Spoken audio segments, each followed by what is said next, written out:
저희가 3월 한 달 동안은 기독교의 핵심인 복음에 대해서 함께 나누기를 원합니다. 이 복음은 성경 66권 전체가 복음이지만 하나님께서 특별하게 복음이라는 단어를 사용해서 4개의 복음서에 복음이라는 단어를 사용하였고, 또 바울이 전했던 십자가의 복음, 이렇게 해서 5가지 복음을 통해서 복음의 참된 의미를 깨닫기를 원합니다. 근데 왜 복음이 중요할까요? 복음의 내용은 하나님의 말씀인데요.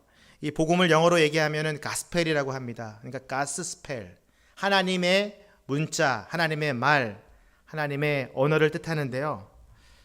하나님의 말씀이기 때문에 복음이 중요한 거예요. 우리가 예수님을 믿고 크리스찬이라고 막 말하면서 다니면서 누군가 우리에게 복음이 뭐야? 이렇게 물어보면 여러분 어떻게 대답하실 거예요? 쉽지 않아요. 복음은 많이 들은 것 같은데 그것을 어떻게 딱 정리해서 설명하기가 쉽지 않습니다.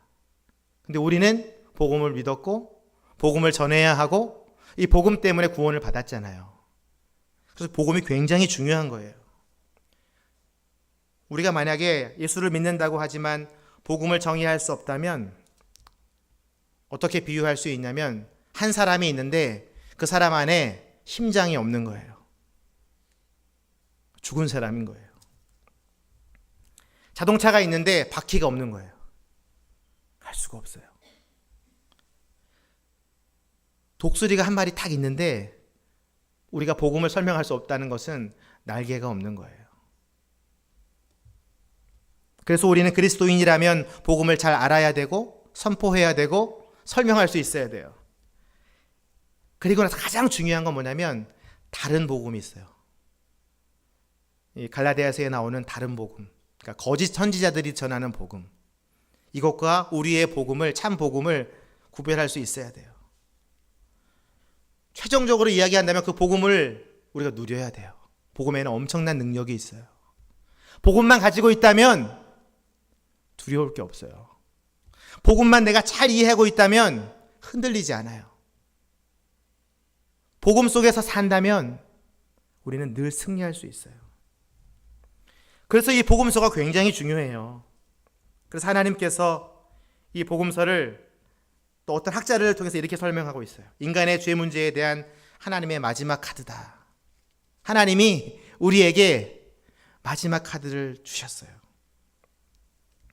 이것을 우리가 잘 받아들이면 문제가 해결될 수 있어요. 구원을 받게 돼요. 근데 그 카드를 버리잖아요. 그럼 우리는 주님의 날에 슬퍼 울며 이를 갈미 있을 거예요. 내가 그것을 받았어야 되는데. 그 사람이 나에게 복음을 전했을 때 내가 받아들였어야 되는데. 근데 늦은 거예요, 때는. 복음의 내용은 뭐가 되어 있냐면요. 예수님께서 이 땅에 오셔서 하신 일, 그리고 선포하신 말씀. 근데 그 말씀 가운데에, 설교 가운데에 하나님의 구원의 의지가 들어있어요. 그것을 우리는 복음이라고 얘기해요. 다시 정리하면 예수님이 이 땅에 오셨죠? 많은 일을 하셨어요. 우리가 오늘 읽은 말씀처럼 마을을 다니고 회당에서 가르치고 하나님의 복음을 전파하고 모든 질병과 아픔을 고쳐주셨어요. 이런 일들, 회당에서 가르친 그 설교, 산상수훈, 오병이어의 기적들, 이 안에 숨겨져 있는 하나님의 구원의 의지, 이것을 통틀어서 복음이라고 얘기해요. 그래서 그걸 4개를 묶어가지고 마태, 마가, 누가, 요한 복음이 생긴 거고요. 마태, 마가, 누가는 관점이 같아서 공관 복음이라고 얘기해요. 근데 요한 복음은 조금 달라요. 그래서 마태, 마가, 누가는 비슷한 기적들이나 예수님의 생애들이 많이 나와 있는데 요한은 조금 달라요. 특수한 기적도 있고 요한 복음에만 있는 이야기들도 있고 그래요. 어쨌든 이것을 다 모아서 사복음서라고 이야기하고요. 여기에 저희가 사도 바울이 전한 복음, 사도 바울은 이 4개의 복음을요 가지고 13편의 신약의 50% 이상을 글로 썼어요. 그게 서신서죠. 바울 서신서. 이 4개의 복음서를 다 교리적으로 다시 쓴 거예요. 그러니까 이 4개의 복음서의 내용이 바울의 복음에 다 들어있는 거죠. 그래서 이 5가지의 복음밥을 우리가 3월달 내내 먹게 될 거예요. 여러분들은 오늘 마태복음이라는 밥을 먹게 되는 거예요. 이 안에 어떤 비밀이 있는지, 이 복음의 밥은 어떻게 만들었는지. 먼저 마태복음은 마태라는 제자가 성령의 감동으로 만들었어요. 어떠한 복음보다도 우리는 이 마태복음을요 굉장히 많이 맛을 보았어요. 왜냐하면 연초만 되면 우리가 성경을 읽겠다고 막 결심하잖아요. 창세기 아니면 마태복음이에요. 시작하는 건 항상. 근데 작심 3일, 일주일, 한 달, 지금까지 읽으신 분도 계시겠지만 대부분은 마태복음을 읽다가 덮어버리죠. 그거를 몇 번 반복하다 보면 마태복음만 새까맣죠. 책장이. 근데 가만히 보면은요, 우리가 가장 많이 읽은 마태복음이지만 그 마태복음을 잘 이해를 못해요. 그 안에 어떤 복음이 있고 핵심이 있고 어떤 내용이 중요한 것인지 잘 이해를 못해요. 그래서 제가 오늘 이 마태복음의 엑기스를 여러분에게 나누기를 원해요. 그것만 안다면 여러분들은 승리할 수 있어요. 복음이 대단하거든요. 우리가 상상하는 것 이상으로 복음은 힘이 있어요. 마태복음에는요, 이 복음이라는 단어, 유앙겔리온이라고 하는데 헬라어로 기쁜 소식이란 뜻이에요. 이것이 4번 언급됩니다. 4번. 그 중에 한 구절을 읽은 게 오늘 본문이에요. 하늘나라 복음을 전파하시며. 마태복음 4장과 24장과 26장에 복음이 나오는데요. 이 중요한 건 뭐냐면 이 복음 앞에 있는 단어예요.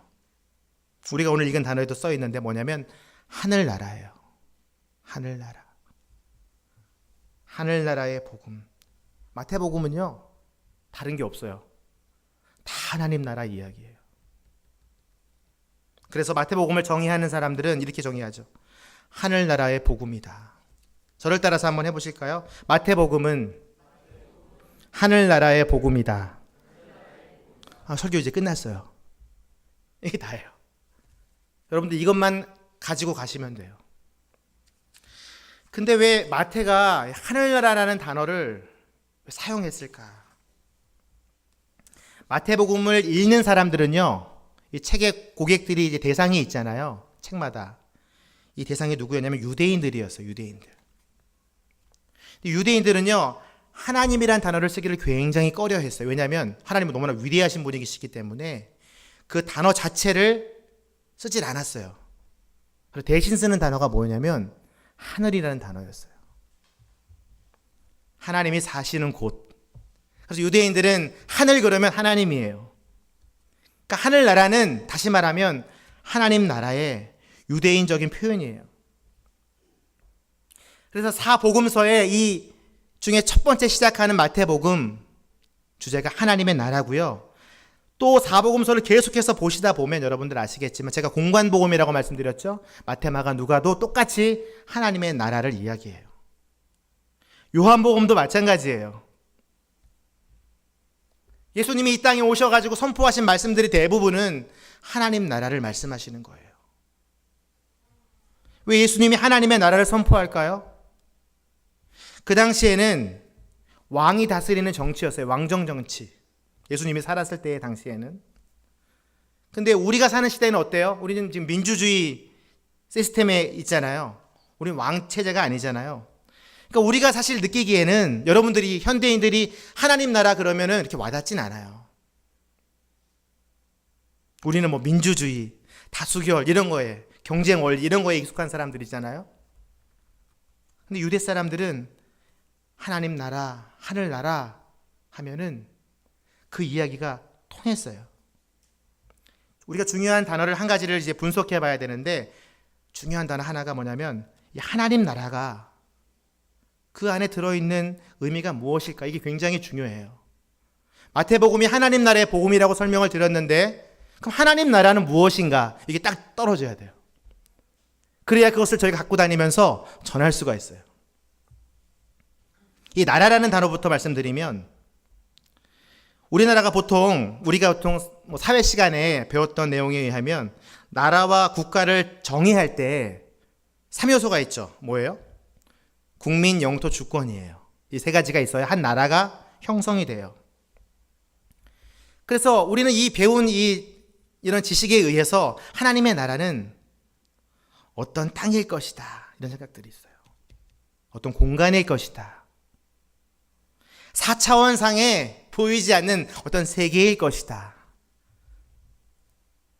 근데요, 가만히 이 원어를 따져보면은 그 뜻이 나오는데요. 이 나라라는 뜻을 이제 헬라어로 보면 바실레이아라고 하는데요. 바실레이아는 영토나 영역을 의미하는 게 아니에요. 거기에는 어떤 뜻이냐면 통치와 지배예요. 다스림이에요, 다스림. 나라의 개념은 국가의 개념과 전혀 다른 거예요. 나라라는 것은 어떤 형태가 있는 거예요. 공간이 있는 거예요. 하지만 하나님 나라 할 때 이 나라는요, 아주 역동적인 거예요. 움직이는 거예요. 다시 말해서 하나님의 나라는 하나님의 통치를 뜻해요. 이게 두 번째 중요한 이야기예요. 하나님의 통치. 만약에 사람들이 저희에게 하나님의 나라가 무엇이냐고 물어본다면 뭐라고 대답하시겠어요? 그거 있잖아. 믿음으로 받아들이면 하나님 나라 올라가서 하나님과 같이 살고 죽지도 않고 아프지도 않고 그런 말 하실 필요가 없어요. 딱 한마디. 하나님의 통치예요.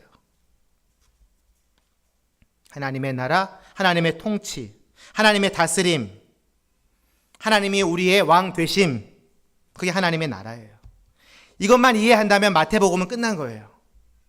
이것을 가지고 여러분들이 이번 주간에 마태복음을 쭉 읽어보세요. 그러면요, 아주 놀라운 사실들이 보여요.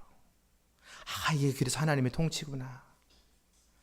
이게 그래서 그 복음의 능력이구나. 그래서 제가 오늘 본문을요, 다시 한번 읽어볼게요. 자막을 좀 띄워주시고. 사실 오늘 본문이 굉장히 중요한 말씀이거든요. 마태복음 전체적으로. 근데 제가 여기다가 하나님의 나라가 하나님의 다스림 가운데 있다라는 의미를 넣어서 제가 읽어보겠습니다.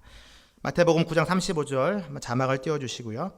제가 읽을게요. 예수께서 모든 도시와 마을을 두루 다니시며 회당에서 하나님 나라를 가르치시고 하늘나라 복음을 전파하시며 하나님의 통치로 인해 모든 질병과 아픔을 고쳐주셨습니다. 제가 뭘 넣었어요? 여기다가 하나님의 나라, 하늘나라의 복음, 하나님의 통치를 넣었어요. 원래 성경에는 한 획이나 한 글자도 더하거나 빼면 안 되는데 제가 여러분들의 이제 이해를 돕기 위해서 의역을 한 거예요. 이 안에는 엄청난 하나님의 나라의 복음과 하나님의 통치와 예수 그리스도가 이 땅에 오신 이유와 또 우리가 앞으로 어떻게 될 것이라는 것까지 포함하고 있는 구절이에요. 여기 보시면 예수님이요, 이 복음을 전하기 위해서 마을을 두루 다니셨다라고 나와요. 두루 다니셨다. 어느 정도인지 아세요? 이게 그 당시에 이 갈릴리 지역에요, 200개의 성읍이 있었대요. 우리말로 말하면 200개의 동네가 있었다는 거예요. 여기를 두루 다니시며 도시와 마을을 두루 다니시며 크든 작든 사람이 사는 곳에는 다 다니셨다는 거예요. 무엇을 위해서? 하나님의 나라를 가르치시기 위해서. 하나님 나라의 복음을 전파하기 위해서 예수님이 200여 곳의 다락방을 다 방문하신 거예요. 하신 일은 뭐예요? 가르치셨대요. teaching. 하나님 나라의 복음을 전파하셨대요. preaching. 설교죠. 세 번째는 하나님 나라의 회복과 치유 사역을 하셨어요. 힐링이죠. 예수 그리스도가 이 땅에 오셔서 하나님 나라를 설명하기 위해서 하신 일이에요. 여러분들은 지금 2000년이 지난 지금에 하나님 나라의 일들 중에 하나, 프리칭을 지금 듣고 있는 거예요. 제가 말하는 것 같지만 저는 그냥 하나님의 말씀을 대언하는 사람이죠. 여러분들은 지금 이 두 번째 하나님 나라의 복음을 전파하는 일에 동참하고 계신 거예요.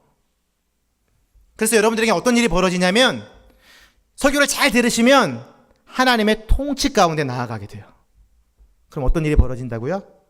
질병과 아픔이 치유되는 거예요. 대단하지 않아요?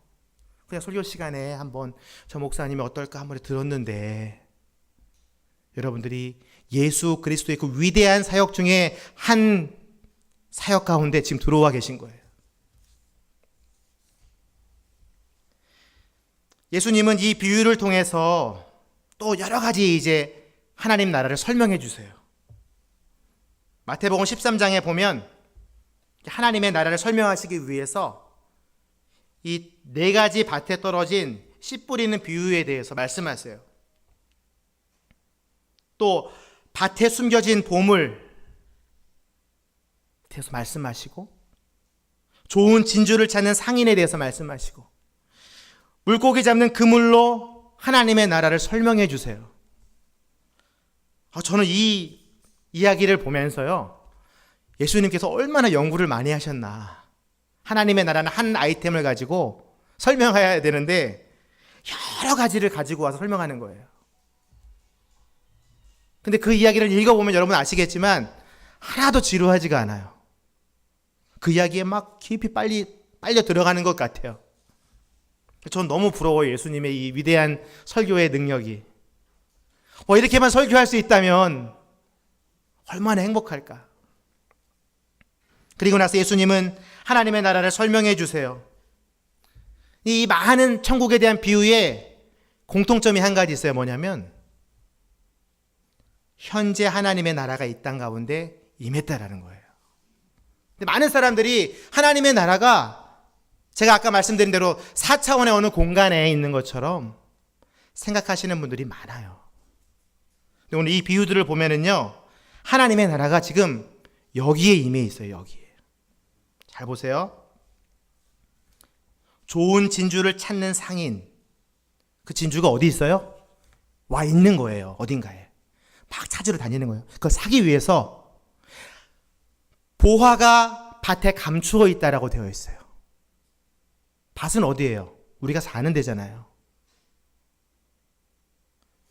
이 내가 사는 어딘가에 하나님의 나라가 숨겨져 있는 거예요. 와, 이 비유들을 보면 볼수록 이미 하나님의 나라의 잔치가 이 땅 가운데 베풀어져 있다는 것을 우리는 확인하게 돼요. 여러분, 씨 뿌리는 비유도요, 4가지 밭에 씨를 막 뿌리잖아요. 그 씨가 뭐예요? 씨가 뭘까요? 씨가 하나님의 나라예요. 제가 지금 말씀을 선포하잖아요. 여러분 마음 가운데 딱 들어가죠. 이 복음이, 이 말씀이 딱 들어가죠. 이 복음이 역사를 해요. 확 꿈틀어 싹을 틔워요.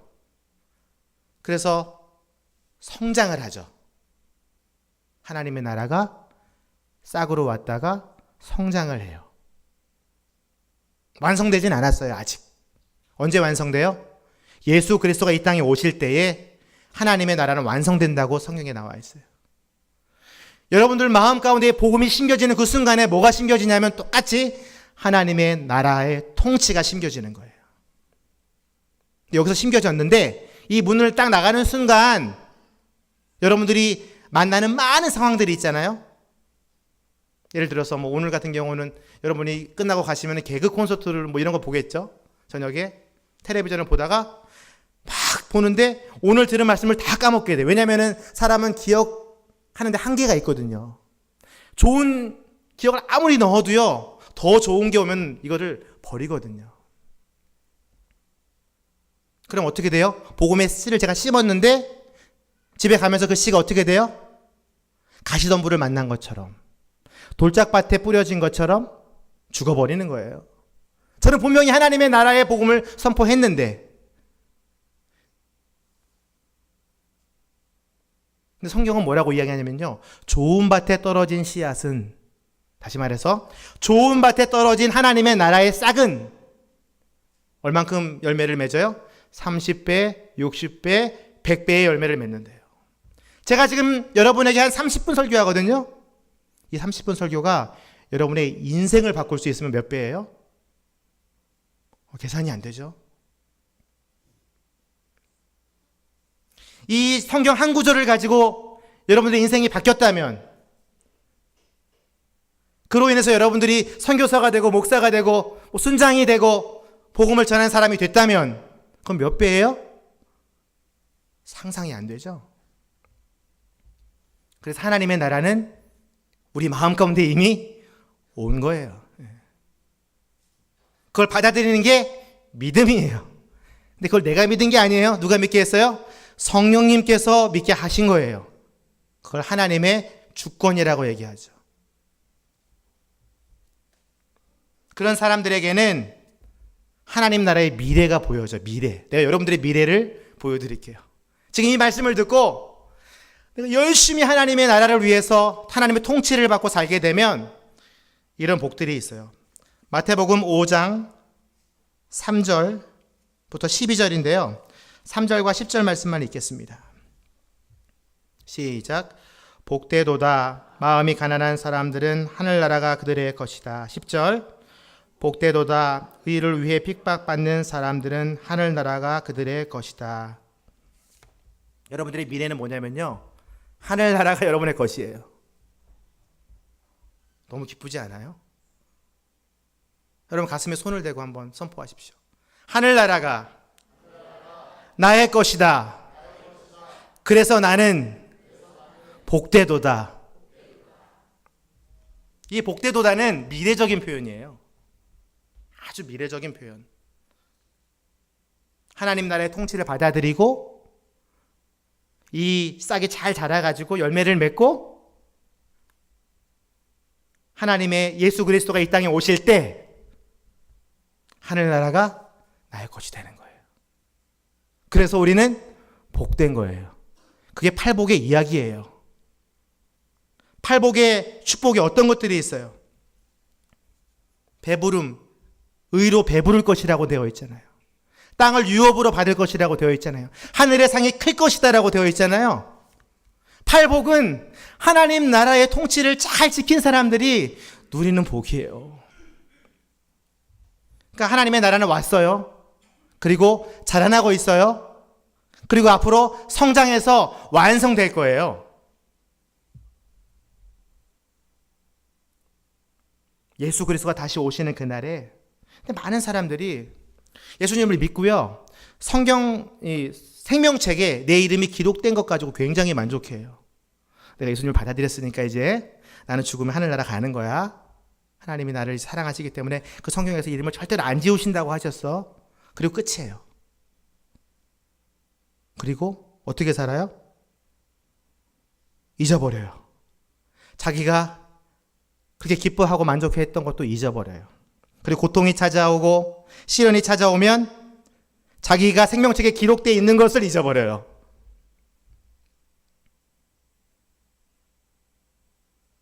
씨 뿌리는 비유대로 여러분이 복음을 받아들이는 순간에 하나님의 나라가 내 안에 심겨지고 싹이 나고, 그런 사람들은 어떤 일을 해요? 교회 프로그램에 참여하게 되죠. 세례도 받아요. 1대1도 받게 돼요. 주일 예배도 잘 드려요. 저녁 예배까지. JDS 여러 가지 스쿨을 다 참석해요. 그럼 어떤 일이 벌어져요? 내 안에 하나님의 나라가, 복음이 성장하는 것을 느끼게 돼요. 그래서 양육을 받아야 돼요. 그래서 이 말씀을 계속해서 배워야 돼요. 이러한 과정을 우리는 구원을 이루어간다, 하나님의 통치를 받는다라고 말할 수 있어요. 그래서 그 삶이 복된 거예요. 여러분들은 제자로서, 하나님의 자녀로서 하나님의 통치를 누리는 삶을 사셔야 돼요. 그렇다면 마지막으로 이 하나님의 통치를 온전히 누릴 수 있는 방법은 뭐가 있을까요? 딱 한 가지. 성경은 마태복음 6장 33절 같이 한번 읽어보겠습니다. 시작. 오직 너희는 먼저 그 나라와 그 의를 구하라. 그러면 이 모든 것도 너희에게 더해 주실 것이다. 아멘.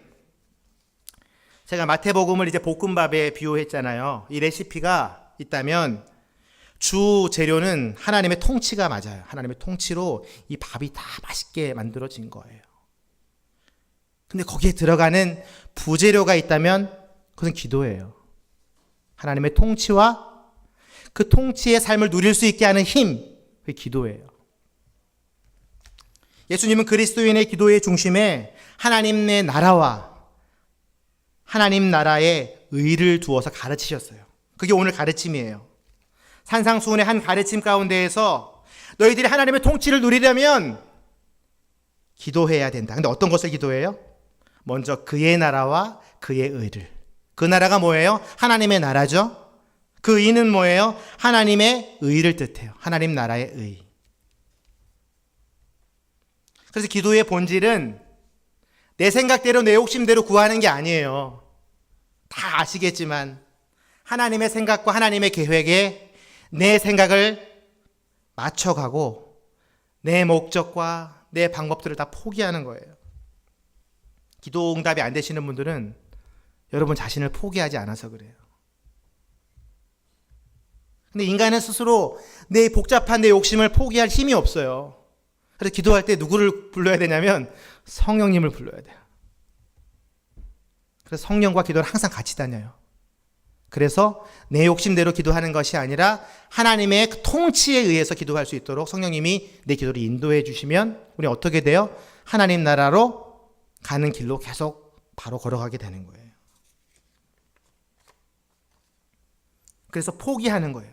내 안에 있는 거, 내 욕심, 내 생각, 내 자녀, 내 실력 다 그냥 포기하고 내어주는 거예요. 영어에 포기하다가 뭐예요? give up이죠. give up.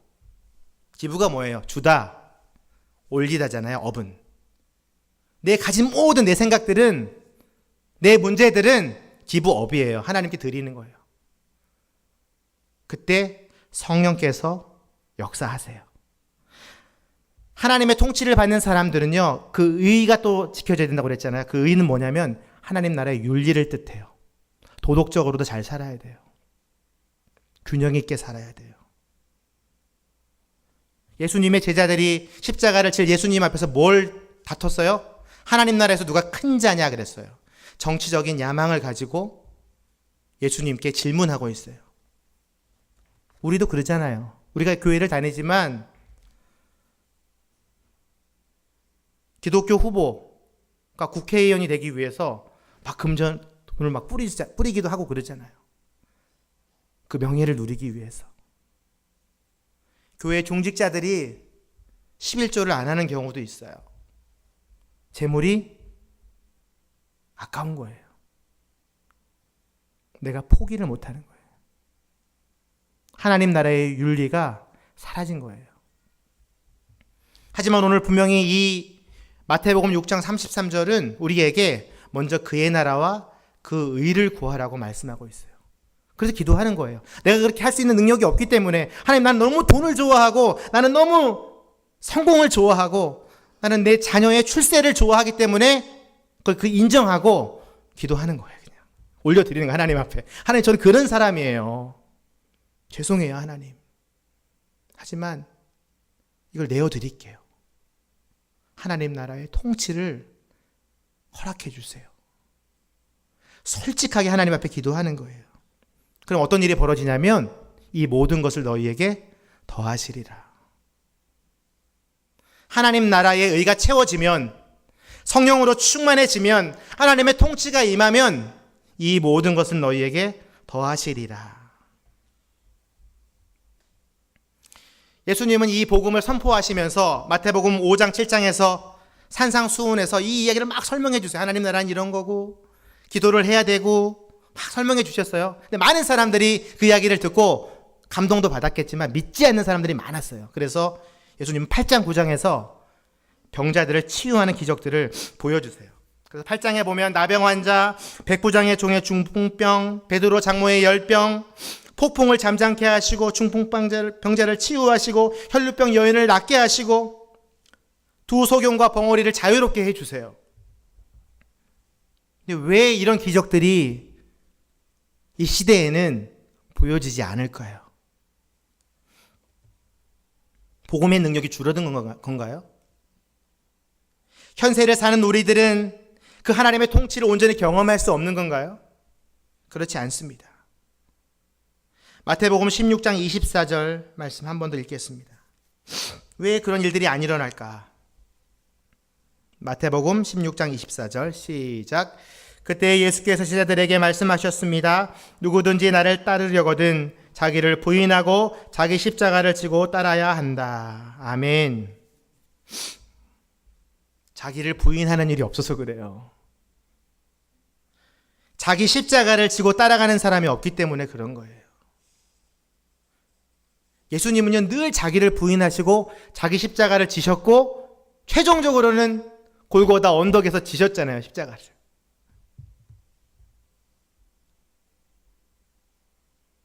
하나님의 통치는요, 한 단어로 설명되는 거예요. 그건 십자가입니다. 여러분들이 십자가 지기를 결정하시는 순간에 하나님의 통치가 여러분의 삶 가운데 이루어질 거예요. 십자가를 지다는 건 뭐예요? 아까 제가 말씀드렸듯이 소유권을 포기하는 거예요. 나의 길을 포기하는 거예요. 내 안에 모든 더럽고 추한 것들을 위로 올리는 거예요. 갈라디아서 2장 20절에 보면 내가 그리스도와 함께 십자가에 못 박혔습니다. 그러므로 이제 더 이상 내가 사는 것이 아니라 내 안에 누가 살아요? 그리스도가 사는 것이라. 이게 하나님의 통치예요. 내 안에 그 십자가를 지신 예수 그리스도가 사는 거예요. 십자가에 못 박히기로 우리가 결심하는 순간 하나님의 통치가 실현돼요. 보화를 발견한 농부가 소유를 다 팔아가지고 보화를 얻잖아요. 다 팔았대요, 소유를. 여러분, 다 팔 수 있어요? 여러분? 저도 사실 자신 없어요. 내가 가진 걸 다 팔아가지고 그 보화만 얻을 수 있다면 우리의 힘으로 사실 어렵죠. 예수를 믿은 지 굉장히 오래됐는데 주일 예배도 잘 드렸는데 하나님의 나라가 느껴지지 않아요. 이유는 딱 한 가지예요. 내 안에 포기하지 않은 것이 있어서 그래요. 그것을 포기하세요. 그럼 그 빈 공간에 하나님의 나라가 임하고 통치가 임하고 예수 그리스도의 십자가가 그 안에서 역사하는 거예요. 그럼 하나님의 나라의 위대한 가치를 우리가 누리게 돼요. 사순절이 예수님의 십자가를 기억하는 40일을 뜻하는데요. 지난 2월 18일 날부터 사순절이 시작됐고 오늘이 10일이 지난 날인데요. 여러분, 이번 한 주간 동안 한번 여러분의 욕심과 죄악들을 모두 내어버리고 하나님의 나라의 통치함을 누려보세요.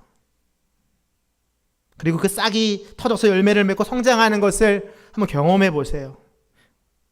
하나님의 나라가 이해가 될 거예요. 마태복음을 이번 한 주일 동안 한번 묵상해 보세요. 먼저 그 나라와 그 일을 한번 구해 보세요. 자기를 부인하고 자기 십자가를 지고 하나님 나라의 통치함으로 자유함을 누리는 우리 모두가 되기를 주님의 이름으로 축복합니다. 함께 기도하겠습니다.